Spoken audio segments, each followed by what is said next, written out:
کوچولو در مورد حالتهای مختلفی هم که هست یه بحثی داشته باشیم و بقیه‌شو دیگه بذاریم ان شاءالله واسه جلسه آینده که دیگه به روش اولو شروع کنیم و روش انتگرال گیری مستقیم هست. یه تیری دارم اینجا، این نقطه B نقطه A یه نیروی متمرکزی در انتهای تیر وارد شده، یه دیفورمیشنی درش ایجاد کرده. من سوالمو دوباره تکرار میکنم، به نظر شما مقدار اگه من بخوام یه دایره‌ای بر اینا اینجا قرار مماس بکنم، در این نقطه تیر تخت‌تره یا در اینجا تیر انحنای بیشتری داره یا این ور انحنای؟ از شکل معلومه دیگه، هر چقدر که اینجا به این سمت ریشه تیر نزدیک میشید انحنای تیر بیشتر میشه، هر چقدر به نوک تیر نزدیک میشید صافتر میشه. الان این کاملا این خط راست انگار نقطه انتهاییش. به خاطر اینکه شما اینجا هیچ گشتاوری ندارید، چون گشتاور ندارید من تاکید میکنم به اون راه معادله حاکمی که داشتیم خوب دقت، چون گشتاور در اون نقطه تیر ندارم، پس در اونجا باید مشتق دوم تیر صفر باشه یا شعاع انحناش باید بی‌نهایت باشه یا انحناش باید صفر باشه و مستقیم باشه. فقط در این نقطه ها، دقیقاً در اون نقطه انتهایی، ولی بالاخره میل میکنه به اینکه انحنا در اونجا از بین بره و یه تیر صاف و تخت به صورت محلی در اون نقطه فقط داشته باشه. خب mx رو شما میتونید بنویسید x به سمت جلو از سمت، من به شما میگم m در داخل این چیه، شما یه تیکر اینجا در نظر میگیرید به فاصله x از نوک تیر و میگویید این فاصله x در p که وارد میشه، خب منفی px مقدار گشتاوری است که وارد میشه. در این حالت شما اگه بخواید اینور بنویسین، چون تیر در سمت چپ قرار گرفته اینجا، یعنی مثلا این نیرو اینجا وارد شده به سمت بالا، باید به این حالت مثبت، در صورتی که چیزی که اینجا وارد میکنه اینوری است، چون باید اینم خلاف این باشه تا هم دیگه رو خنثی کنن دیگه. یعنی الان اگه من یه تیکه اینجا بگیرم شبیه این و پی که وارد میکنه اینو در خلاف جهت عقربه‌های ساعت میچرخونه، یعنی چه گشتاوری که تو این محل ایجاد میشه باید در جهت عقربه‌های ساعت باشه که با این قرارداد علامتی که من اینجا دارم و منفیه. این منفی ها رو دقت کنید، حیفه دیگه، معلومه دیگه وقتی تیر شما به سمت پایین خم میشه باید این منفی باشه دیگه تا این تقعر تیر منفی باشه. ولی اینا رو تک ضابطه‌ای هم از خوشبختانه دارن، چه به راحتی میتونم این معادله رو حل کنم. رابطه خطی است که بر انحنا در حقیقت دیگه، چون گشتاور من به صورت خطی تغییر میکنه، از صفر شروع میشه تا مقدار ماکسیموم من توی ریشه است، در نتیجه بیشترین انحنای تیرم توی ریشه ایجاد میشه. و x همونجوری گفتم اگه در نقطه A که x صفره مقدار شعاع انحنا بی‌نهایته یا این x صفره، در نتیجه یک بر رو صفره، رو باید بی‌نهایت باشه. اینجا تیر من تقریبا صافه. در L خب بیشترین انحنا رو داریم ما، به این شکلی که مشاهده میکنیم میگن تیر یک سر درگیر یا cantilever beam. این لغت ها رو هم یاد، end loaded که مقدار بارگذاری در انتهاش انجام شده باشه. این یکی از مسائل خیلی کلاسیک و معروف ما هست و خب اینم در حالت نقطه L هم که مشخصه دیگه، این x رو از اینجا جاگذاری کنید، یه منفی که اینجا داشت من از اینجا اومد و حالا من مقدارش رو میخوام، یعنی میدونم منفیه، این منفی هم معنی داره ها، نه یعنی من اگه بگم اینجا جابجایی تیر چیه، خب به سمت پایین دیگه منفی باید به دست، حالا فعلا جابجایی من حساب نمیکنم، این معادله رو حل نکردم، دارم میگم انحنای تیر چقدره. شما میگید یک بر رو مساوی m بر ای آی، m هم جاگذاری کردید، دیدید که اینجا کلا همه جا m منفیه، یعنی تقعر به سمت پایینه و در انتها قدر مطلقش میشه ای آی به PL. همین عدد نسبتی هم که به دست آوردیم دقت کنین، تقابل بین دو تا چیزه، EI تو صورت، PL تو مخرج. یعنی هر چقدر EI بیشتر باشه مقاومت ماده من در مقابل تغییر شکل بیشتره، اما هر چقدر که نیروی وارده بیشتر باشه یا طول تیر بیشتر باشه راحت‌تر خم میشه. یعنی تیر 1 متری داشته باشین، بقیه چیزا ثابت، یه تیر نیم متری داشته باشه در ازای نیروی ثابت که به انتهاش وای، کدوم اینا بیشتر خم میشه؟ یعنی صورت و مخرج کس معنا دارن، با هم دیگه در رقابت هستن که هر چقدر صورت بیشتر باشه خب تیر من صفرتره، در نتیجه تیر من کمتر خم میشه و شعاع انحنا بزرگتر میشه، تیر تخت‌تر خواهد بود. مثالش هم اینجا آوردم واسهتون دیگه. مورد بعدی که خیلی معروفه تیر اوورهنگ بهش میگن. اوورهنگ یه تیری است که دو تا تکیه‌گاه داره و ادامه پیدا کرده اینجوری اومده اینور، بهش میگن تیر اوورهنگ. و خب مثلا دو تا تکیه‌گاه دارم A C و یه نیرو در اینجا وارد شده 3 متر و یه نیرو هم 2 کیلونیوتن 4 کیلونیوتن وارد شده، مثلا چه میدونم گفتن دیفورمیشن ماکسیموم این چقدر. من اینجا اگه دقت کنیم میبینید یه نقطه عطف خواهم داشت، یعنی این وقتی به سمت پایین تخیل مهندسیتون رو میخوام استفاده کنم، این میاد اینجا و بعد تغییر تقعر یه جاهایی اینجا هستش که ام باید صفر به دست بیاد. حالا ببینیم چی میشه. خب تیر معین استاتیکی هم هست، 3 تا عکس العمل دارم، 2 تا اینجا یکی اینجا، افقی که صفره، دو تا در حقیقت دارم دیگه. و اگه خودتون دیگه روابط استاتیکو بنویسید، نیروی تکیهگاه اول اینجا 1 کیلونیوتن میشه، اینجا 5 میشه، این 5 و 1 جمعش میشه 4 و 2 میشه 6 دیگه. و به این نوع میگن تیر اوورهنگ که یه دونه پین داره اینجا و یه رولر داره. و این وقتی به این حالت، حالا اینجا 2 تا نیرو دارم، من کاری به نیروش ندارم، به اون نوع تکیهگاهاش الان دارم صحبت میکنم که این هم جسم دیاگرام جسم آزادش هست و الی اینجا کشیدم. اینجا هست که در اینجا تغییر تقعر داده، اول مثبت بوده بعد منفی شده. در نتیجه به نظر میرسه یه جایی فرمول ام وقتی می‌نویسین یه جایی اون وسطا باید مقدارش 0 باشه. و یه روابطی که می‌نویسید از اینجا شروع می‌کنه، یه تیکه از جسمو در نظر میگیرید، اینجا گشت و برش به دست میارید. اینا بعدا ما خیلی راجع به صحبت خواهیم کرد. اینجا که خب طبیعتاً 0 و بعد شروع می‌کنه به زیاد شدن تا برسه به 3 کیلو نیو. این ام ها، ام در طول تیر داره تغییر می‌کنه که اتفاقا شما همینو باید بردارید در داخل این معادله‌ای که اینجا داریم قرار بدید. یه معادله دیفرانسیل میشه، این تا به ایکس اینم حل کنید به جواب برسید دیگه. شروط مرزی هم مشخصه، در قسمت بعد ما ان شاءالله جلسه بعد همین کارو خواهیم کرد. ولی فعلا من امو دارم به عنوان نمونه حساب میکنم که بیشتر جزئیات رو در مورد این خواهم گفت. اینجا مثبته، اینجا منفیه، پس یه جایی اون وسط نقطه عطف خواهم داشت، میره تا 3 کیلو نیوتن متر بالا و بعد میاد پایین تا منفی 6 کیلو نیوتن، دوباره برمیگرده 0. دو سر باید 0 باشه و یه جایی هم اون وسطا طبیعتا از مثبت به منفی باید تغییر. این فاصله 4 متر. حالا خودتون به عنوان تمرین میتونید به دست بیارید. اگه بخواید سریع منحنی رو رسم کنید دیگه، نیاید فری بادی دیاگرام بکشید و اینا. دقت کنید من به شما بگم سریع چه جوری اینو میشه کشید، چون اینجا هیچ نیروی دیگه‌ای وجود نداره. این توضیح خطیه. این چقدر؟ 1. فاصله اینا چقدره؟ 3 بود دیگه. پس اگه من از اینجا شروع کنم بیام برسم اینجا، به صورت خطی باید تا 1/3 برم بالا به 3 کیلو نیوتن متر. این کیلو نیوتنه دیگه اینجا. حالا و از این به بعد تا برسم به 5 تا به اینجا برسم چقدره؟ شما میگید 4 منهای 1 میشه 3. این فاصله چقدره؟ این فاصله 3 تا 9 واحد بیام پایین، چون این نیرو سمت پایینه. دقت کنید نیرو سمت پایینه. این نیرو سمت بالا بود، من به صورت خطی رفتم بالا. حالا که نیرو به سمت پایینه میام پایین. چقدر؟ به اندازه اختلاف اینا در فاصله. 3/3 میشه 9. 3 اگه 9 تا کم کنم میشه منفی 6. حالا به راحتی میتونید این رو به دست بیارید. یه رابطه خطیه دیگه، هندسه مثلا کاملا مشخصه. اینی برابر 4 متر خلاصه به دست میاد. بقیه‌اشو چیکار کنم؟ این دفعه میخوام این تیکه رو به دست بیارم. میگویم میشه اختلاف اینا 5 و 1 6 منهای 4 میشه 2. فاصله این دو تا هم که 3 تا 6 واحد باید برم بالا. از منفی 6 برم میرسم به 0. اصلا باید میرسیدم به 0. اگر نمیرسیدم به 0 یعنی اشتباه کرده بودم یه جایی. یک جور چک دارم انجام میدم که مسئله رو اشتباه حل نکرده باشم.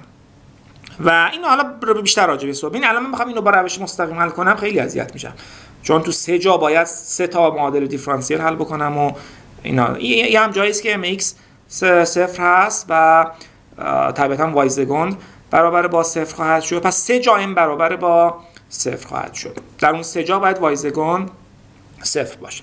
بیشتر انحنای تیر در کجاست؟ بیشتر انحنا در جایی که m حد اکثر باشه، چون ای آی که ثابته. فرض ما اینه که ریجیدیتی در طول تیر تغییر نکنه. جایی که قدر مطلق m حد اکثر باشه اون بیشترین انحنای تیر هست که نقطه شماره C هست دیگه. حالا نگاه کنید از اینجا بیشترین انحنا کجاست؟ قدر مطلقا منفی مهم نیست، 6 مهمه.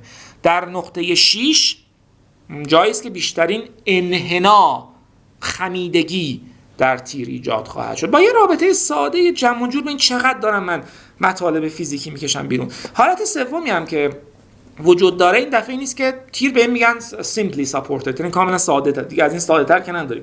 یه دونه اینجا پینی دارم، یه دونه رولر دارم و تیر من در وسط این دوتا قرار گرفته. اسپن تیر با طول تیر برابره، اما اینجا فاصله بین دو تا تکیهگاه با طول تیر برابر نیست. در نتیجه این به میگن اوورهانگ، یعنی آویزونه دیگه، ادامه پیدا کرده. به این یکی میگن سیمپلی ساپورت، سه حالته. و یکی هم که کانتیلیور هست، یعنی تیر یک سر درگیر، که این به از نوع فیکسده، یعنی اینجا هم شیب تیر صفره هم جابجایی صفره. ولی تو این نوع دیگه ای که اینجا داریم اینا فقط مقدار جابجایی تیر صفره و در مورد زاویه دیگه نمیشه. اینجا تیر شما زاویه داره، زاویه‌اش حالا میشه به دست آورد دیگه که چگونه است. خب این انشاءالله جلسه بعد ما در مورد حل معادله‌ای که اشاره کردم با هم دیگه صحبت خواهیم کرد. خب در قسمت قبل ما با معادله حاکم بر خیز تیرها آشنا شدیم. من فرضیات رو گفتم، مقدمه‌ش رو گفتم، کاربردها رو گفتم یه سری خود معادله اصلا دریویشنش رو به دست آوردیم، روش‌های مختلف رو سعی کردم یه دیدی در شما ایجاد کنم، اثبات رابطه رو، و بعد حالا مروری کردیم رو مطالب مقاومت 1 و 3 تا حالت معروف تیر اوورهنگ، یک سر درگیر و سیمپلی ساپورتد رو دو سر ساده میگن، تیر دو سر ساده، اینا رو به دست آورد. حالا داستان ما اینه که باید این معادله رو حلش کنیم و بحث اینه که با چه جوری. خب ساده ترین چیزی که به ذهن هر کسی میرسه اینه که خب بیام معادله دیفرانسیل حلش کنم دیگه. طبیعتا میتونم به صورت نقطه به نقطه هر جا شما دوست داشتید و هر جا دوست نداشتید حتی مقدار زاویه تیر همه چی رو به شما بدم. این که من همه چی رو میتونم به شما بدم از این جهت مزیته، از این جهت عیبه. مزیتش اینه که خب من میتونم همه جا به شما بدم اطلاعاتو، ولی عیبش اینه که شاید جایی که من نیاز ندارم هم شما اطلاعات دارید. خب من میخوام چیکار من بدونم، مثلا یه جایی تو وسط مسطا چه، من جایی که بیشترین خیز در تیر ایجاد میشه رو میخوام و این اطلاعات بیشتری که شما به دست میارید بها میدید بهش، پروسه رو دقیق حل میکنید. خب این زمان حلتون زیاد میشه، ممکن اشتباه بکنیم وسط، چیزی به دست میارید که شاید مورد نیاز من نیست درنچه، ولی خب بالاخره باید من اینو بلد باشم. جایی که ساده است این کار انجام بدید حتما، ولی عیب این روش که پیچیدگی در بعضی مواقع است با سایر روش‌ها که در ادامه فصل ان شاءالله با هم مرور خواهیم کرد جبران میشه. پس روش مستقیم انتگرال گیری سکشن شماره 2 هستیم الان.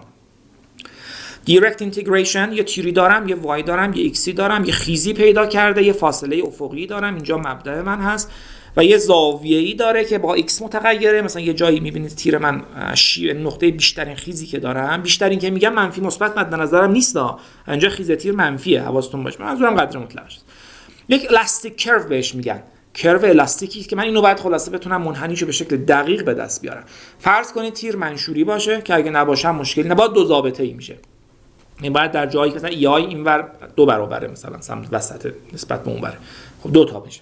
ولی فعلا منشوری فرض کردم، ای آی ثابته، معادله دیفرانسیل من ای آی دی وای به دی ایکس هست انتگرال 0 تا ایکس ام ایکس دی ایکس به علاوه یک ثابتی یه انتگرال میگیرم. خب این ای آی وای زگون بود دیگه، میشه وای پریم یا مشتق 0 تا ایکس ام ایکس دی ایکس به علاوه ثابت. این چیزی که میبینید دی وای به دی ایکس همون تتاست. تتا هم شیب تیره، البته با فرض اینکه تانژانت تتا با تتا یکی باشه. بحث کردیم دیگه، چون تتا مقدار کوچکی است، شیب تیر که در حقیقت تانژانت تتاست، ولی ما همون تتا میگیریم.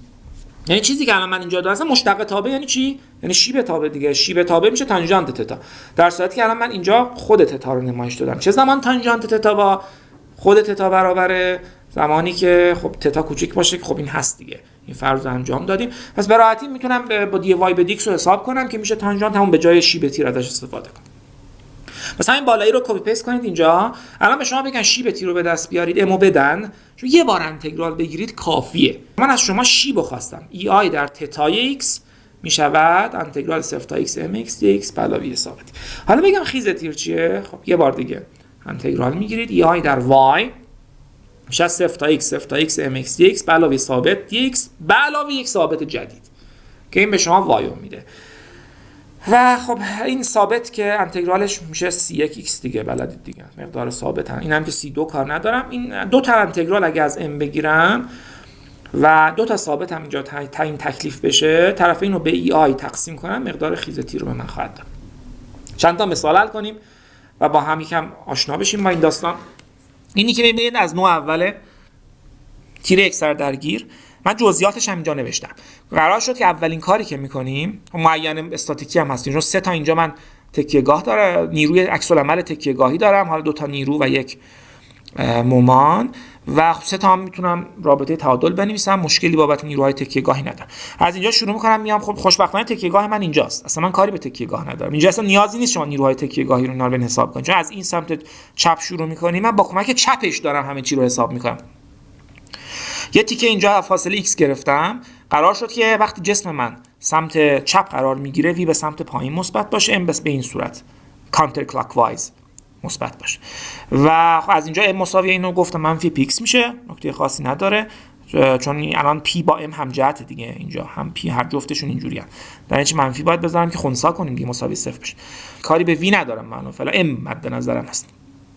در نتیجه ای آی وای زگان که مساوی ام بود میشه منفی پیکس، یه انتگرال از طرفین میگیرم میشه ای آی در وای پریم مساوی منفی 1/2 پیکس و به علاوه ثابت و این ثابت همینجا اصلا میتونم الان تعیین کنم. چجوری؟ خب من میدونم یک جایی مقدار شیب تیر چقدر. کجا؟ خب تکیهگاه دیگه. مثلا تکیهگاه یعنی یک قید که من دارم میگم یه جایی یه چیزی بشه. خب این چون تکیهگاه من از نوع فیکسته یا از نوع درگیره، یعنی اینجا باید شیب این معادله باید جوری نوشته بشه که وقتی x برابر با l میشه مقدار y پریم که همون تتا هست صفر بشه. یعنی چه من x و l بذارم اینو صفر بذارم c1 میشه همین قرینه این دیگه، به جای x هم l باید باشه البته و تمام c1 به دست اومد. یک بار دیگه انتگرال میگیریم، نکته خاصی نداره.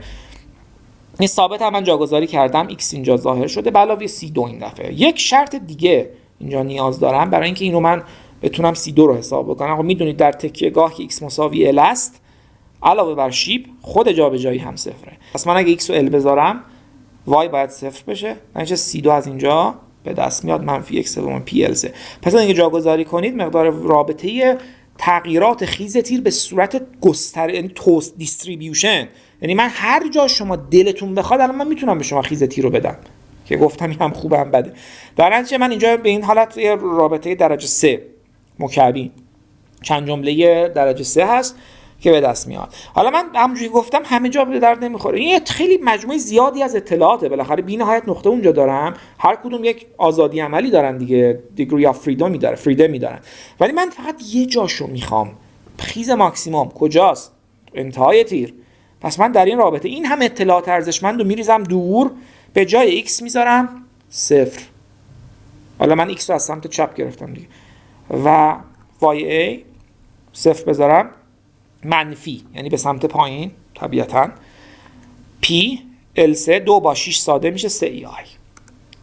و اگه بگم شیب تیر اینجا چقدره، یعنی این شیبش چقدر میشه در اون نقطه، شما میاد از این بالایی استفاده میکنین، از اینجا در اینجا مقدار x رو صفر میذارید و ای آی هم به طرف این همین 1/2 pl2 تقسیم بر اگه به ای آی بشه این میشه. من توصیه میده که اینو حفظ کنید برای سوالات، من از جزء باز میگیرم امتحانو، ولی برای کنکور و اینا خیلی این مورد استفاده قرار میگیره این چیزی که میبینید، چون یکی از معروف ترین کیس ها کلاسیک ترین مسئله ماست دیگه.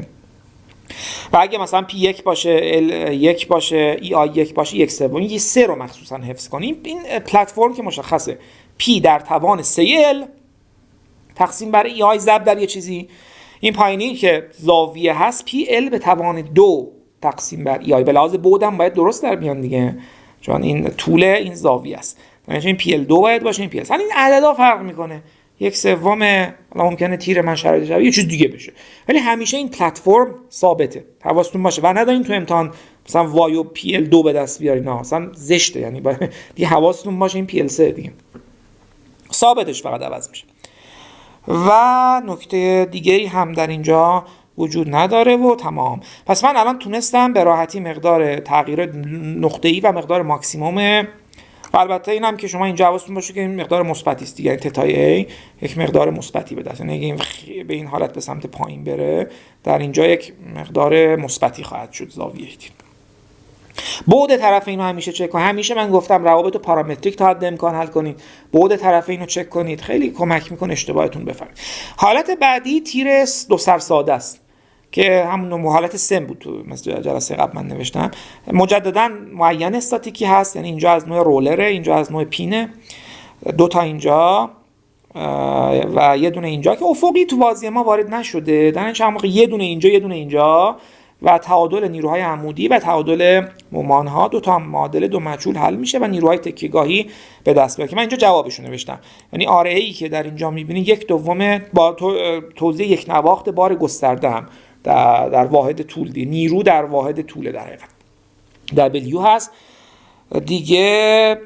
همین اینجا شما قرارش یه دونه کوچولو اینجا من یک تکه از جسمو در نظر بگیرم، نیروی تکیه‌گاهی رو به کمک استاتیک محاسبه کردم، 1/2 WL هست و بار گسترده من هم تو این یه تیکه‌ای که اینجا کشیدم وجود داره، بالاش میبینید این فاصلش x، فاصله x و یه نقطه D مثلا اینجا الان هست، نقطه D من اینجاست، مجددا v به سمت پایین، m هم در جهت خلاف عقربه‌های ساعت، یک توزیع گسترده به طول x دارم که به جاش یه دونه تک نیرو میذارم wx و مقدار ام رو تو اینجا میتونم خلاصه حساب بکنم. ام چی میشه؟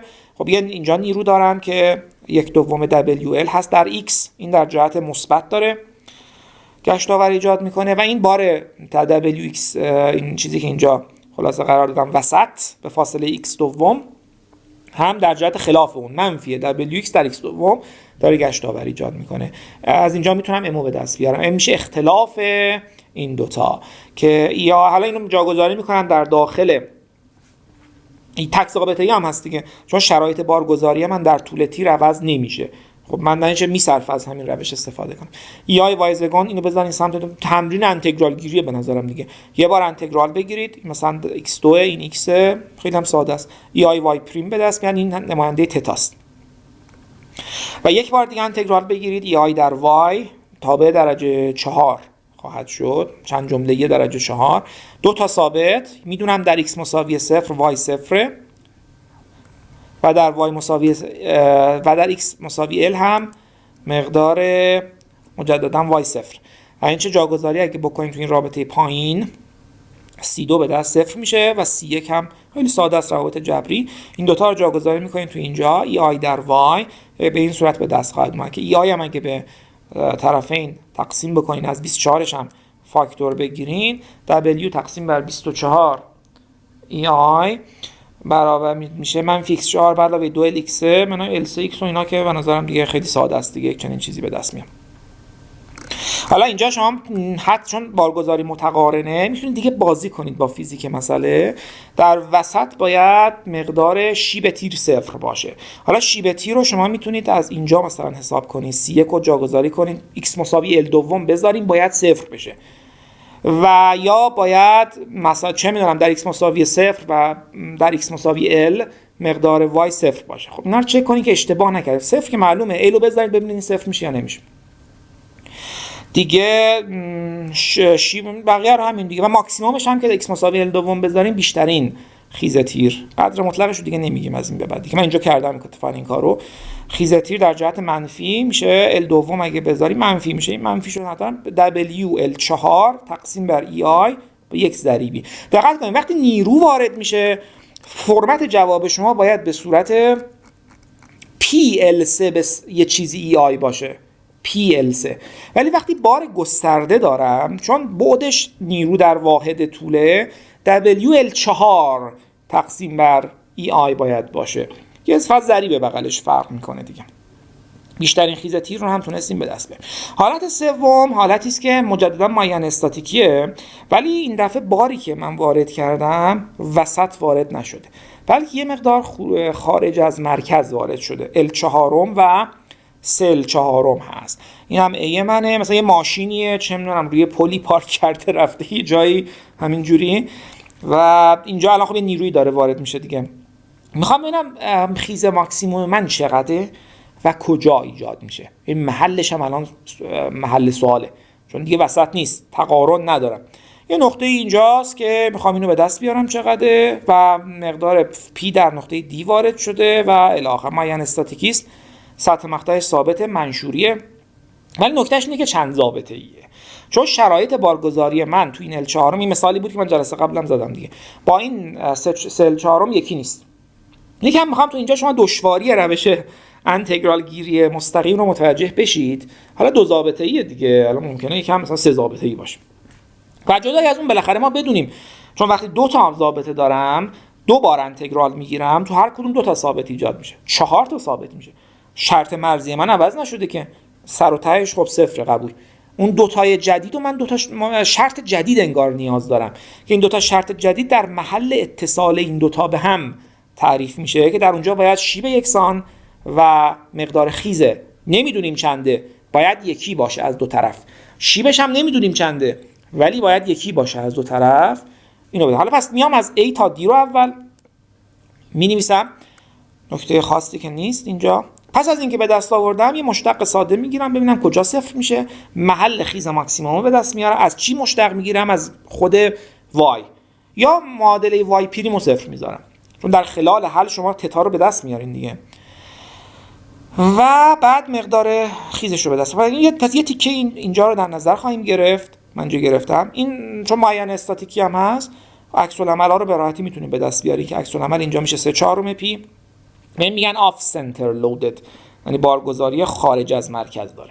این به فاصله x نقطه ای هست. این متغیره دیگه x که من اینجا اگه بنویسم v1 که کاری بهش ندارم، m1 الان دارم مد نظرم هست که 3p4 x و الی آخر ای در وای زگون. دقت کنین که مقدار گشت آور مثبته ها، چون این داره به سمت بالا وارد میشه. تو اون تیر یکسر درگیری که داشتیم به سمت پایین وارد میشد، در نتیجه منفی بوده. اما اینجا الان عکس العمل تکیه گاه من خب به سمت بالا، طبیعتا به خاطر همین هم هست که شکم تیر من اینجوری شکم میده، یعنی میاد پایین، تقعر تیر مثبت الان دیگه اینجا، یعنی من باید مثبت باشه. و 3p4 در x میشه مقدار m1 جاگذاری میکنم در رابطه که این چیزی که میبینید صرفا از 0 تا l4 ای در تتا 1 میشه 3/8 p x و علاوه 1 انتگرال گیری کردم دیگه. یه بار دیگه انتگرال گیری، دو تا ثابت خلاص اینجا نقدن ایجاد شد واسم. یک بار دیگه از دی تا بی می نویسیم که اینجوری باید دقیق شما فری بادی دیاگرام بکشید که نقطه‌ای که شما اینجا دارید بعد از بار پی قرار گرفته، کلش x، این تیکه میشه x منهای l4 و مشابه قبل m و v رو اینجا دو تا باید وقتی تعادل می نویسیم گشت آور حساب می‌کنیم میشه m2. یه دونه p اینجوری دارم که به فاصله x منهای l4 اینجاست و یه دونه هم که عکس العمل تکیه‌گاهی حالا من اینجا نکشیدم همون بالاییه دیگه، در x ضرب میشه فاصله شون x اساسا دیگه. این برای x بزرگتر از l4 است. مجددا جاگذاری کنیم، اصلا چیز پیچیده‌ای نداره ولی خیلی طولانیه. و یه بار انتگرال میگیرید یه ثابت c3 ایجاد میشه، یه بار دیگه انتگرال میگیرید ثابت c4 ایجاد میشه. حالا میخوام برسم به قسمت محاسبه ثوابت. 4 تا شرط نیاز دارم تا 4 تا رو حل کنم. یکیش که در x مساوی 0 y 1 0 خیز اینجا تو این رابطه شما x رو 0 میذاری چون مربوط به ابتدای تیر دیگه، پس c2 از اینجا 0 میشه. توی x مساوی l y2 هم 0، y2 از این رابطه اینجا x رو باید l بذارید مساوی یه ترکیبی از c3 و c4 مساوی چیزی مساوی 0 به من میده. علاوه بر اون حالا دو تا شرط جدیدمو حساب میکنن که در x مساوی l4 هم باید زاویه دو تیر یکی باشه، هم باید وای هاشون یکی باشه. شما در خلال انتگرال گیری تتا رو به دست آوردین، نه زیاد به لحاظ چیز اذیت نمیشین. اینجا تو این رابطه یه بار l4 بذارید، تو تتاش اینجا هم l4 بذارید، نه مساوی بذارید با هم. همچنین تو این پایینی یه بار l4 بذارین، تو اینجا هم l4 بذارین، با هم مساوی بذارید. یک چنین روابط عظیم و جثه‌ای. حالا این دو ضابطه‌ای بودم. برای اینکه این ثوابت رو به دست بیارم c3 c4 و c1 بعد سه معادله، سه مجهول عظیم و جثه‌ای که اینجا می‌بینید رو حل کنیم که حالا من کردم. این 384 128 11 7 این اعداد ترسناکه. یعنی شما کافیه یک کوچولو اشتباه کنید اون همه اینا به هم میریزه، این دومینو همش غلط میشه. بعدا همین ما روش‌های دیگری هم در ادامه معرفی خواهیم کرد خلاصه به شما. و اینجا خلاصه همین دیگه بعد جاگذاری باید بکنی، ثوابت مسئله بسته شده است. مقدار y1 به دست میاد در ای البته و تتا 1 در ای به دست میاد و شما حالا در نقطه کجا خواسته مثلا چه می‌دونم در نقطه دی مثلا میتونید حساب کنید، در همون جایی که بار اعمال شده که این خطا داره یه مقدار به خاطر اصل ساندوننت که من اشاره کردم، ما صرف نظر کردیم از این داستان. در محل این رابطه بیاید x رو بذارید l4 و مقدار منفی به دست باید بیاد. وای دقت کنید تتا هم باید منفی به دست بیاد چون شیب تیر شما الان اینجا منفیه دیگه، من اینجا یه خط مماس کنم این شیب تیر منفیه، اینا رو دقت کنید. حالا بگم محل خیز ماکسیمم چقدره؟ خب شما باید تتا رو تو رابطه دو، چون میدونید خیز تیر تو اینجاست، ماکسیممش اینجاست، یعنی تو این رابطه دوم این اینو مساوی 0 بذاریم. پس از اینکه c3 رو حساب کردید میون x رو پیدا کنید که درش شیب تیر 0 شده و تو رابطه پایین بزنید خیزش رو به دست. یه حالت دیگری مثلا حل کردم، مثال اسم اینا رو میتونید مثالم بذارین دیگه، ولی خب حالت گذاشتم برای اینکه مقدار بدون اینا حالتهای کلی هستن که خیلی ما تو مسائل مختلف با اینها درگیر میشیم. تیر یک سر درگیره و معین استاتیکیه. یه چک لیست داشته باشید اینا رو قبل از اینکه شروع به حل کنه اینا رو بفهمید تیرشون با چه مسئله‌ای روبرو هستین. خیز دارم ولی توزیع بارگذاری من از نوع یونیفورملی لودد هست، دیستریبیوشن هم هست، گسترش این هم میتونه باشه، اینم تقریبا تو همین کاتگوری قرار داره. من این سیمپلی چی میگن دو سر ساده است، اما این یک سر، ولی هر جفتشون معین استاتیکی هم فرق نمیکنه. چون اینجا بار گسترده دارید شما میتونید از اون معادله‌ای که مرتبه 4 استفاده کنید و منفی WX که بالا داشتیم. خب WX هم که اصلا W تابع X نیست، ثابت یه نواخته دیگه، حالا میتونم نباشه، میتونه هر چی باشه. به این میگم معادله اویلر برنولی، یعنی معادله‌ای که اینجا با هم دیگه جلسات قبل به دست آوردیم. یه بار ازش انتگرال میگیرم، ای های در مشتق سوم وای میشه Vx. وی همون نیروی برشی است در طول تیر تقریبا. اصلا شما میدونید نیروی برشی در طول این تیر چگونه است دیگه. و حالا فرض کنیم مثلا نمیدونید، میتونید از اینجا اصلا مسئله رو شروع کنید. به جای اینکه از بالا شروع کنید از اینجا Vx رو داشته باشید، جاگذاری یه انتگرالتون رو قبلی نگیرید و با توجه به جاگذاری Vx یه انتگرال کمتر بگیرید. اینجا منفی انتگرال W dx به علاوه ثابتی که یعنی ثابت هم حتی معلومه چیه که در ادامه الان خواهم گفت چگونه است. و یکی دیگه ازش انتگرال بگیرید، ای های در وایزگون مساوی mx این دفعه. حالا میتونید شما mx رو بذارید اینجا، یعنی فری بادی دیاگرام بکشید mx رو به دست بیارید دیگه، این دو تا انتگرال رو نگیرید، همون مستقیما همون کاری که تا الان ما می‌کردیم اینو مستقیما جاگذاری کنید. به هر حال اینم یه روشه، اینم یه روش، هر جفتش میشه دو تا انتگرال از w، دو تا ثابت اینجا ظاهر میشه و بعد دیگه وای پریم خواهد شد دیگه، شبیه قبله ای همون تتای ما هست، سه تا انتگرال از w، سه تا هم اینجا ظاهر میشه، یکی دیگه 4 تا انتگرال، 4 تا ثابت اینجا ایجاد خواهد شد. حالا فرض کنید که WX مقدار ثابتی داشته باشه، من این انتگرال ها رو گرفتم، یعنی ثابت بذارید از انتگرال خارج بشه، مقدار ای آی وای زگون، ای آی وای پریم و مقدار ای آی وای بدین صورت به دست میاد. حالا بعد شروط مرزی رو تعیین. اینجا هست که تفاوت این دوتا با هم معلوم میشه. تا اینجا اصلا من فرضی نکردم که این سرش چی باشه، اینجاش چی باشه. حالا من برای این کیس شماره راست حل کردم، اومدم گفتم در x مساوی l که میشه انتهای تیر مقدار m0 باشه و خب از اینجا میتونم c1 رو به دست بیارم و اینکه در ابتدا هم m مساوی 0، در نتیجه c2 هم برابر 0 خواهد شد، از وایزگون به دست میاد، چون میدونم m0 باید از وایزگون اینو بتونم حساب بکنم. از طرف دیگه میدونم که در دو سر تیر مقدار خیزم 0، پس y مساوی 0 در x مساوی l و y مساوی 0 در x مساوی 0. این دو تا ثابت هم از اینجا به دست خواهد اومد و شما جاگذاری کنید و مقدار y رو به دل بگم ماکسیموم خیز تیر چقدره، چون متقارنه وسطشه، در L دوم در حقیقت جاگذاری میکنید WL4 تقسیم بر EI در یک ضریبی 5,384 که اشاره کردم که حتما WL4 باید باشه. اینجا این همین مسئله بود دیگه، نکن اینجا بود که من WL4 384 EI رو مجددا به دست آوردیم از این طریق.